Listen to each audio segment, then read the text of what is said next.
দুটো ভাত দাও না। রিলস বানানোর সময় একদম ডিস্টার্ব করবে না। কাই তোমার মা কোনো কথা দিয়ে আসো, দেখতে পাচ্ছ না কাজের সময় কেমন ডিস্টার্ব করছে। মা তুমি আমার বউকে ডিস্টার্ব করছো কেন? চলো আজই তোমাকে বৃদ্ধাশ্রমে রেখে আসি। চলো আগে চলো, বউকে ডিস্টার্ব করা।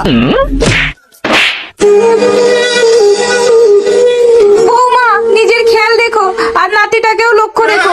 ঠিক আছে চলো তো। এই দেখো এই পথেই তো আমার বাবার বাড়ি, চলো না একটু মায়ের সাথে দেখা করে আসি। হ্যাঁ চলো। মা তুমি ভালো আছো?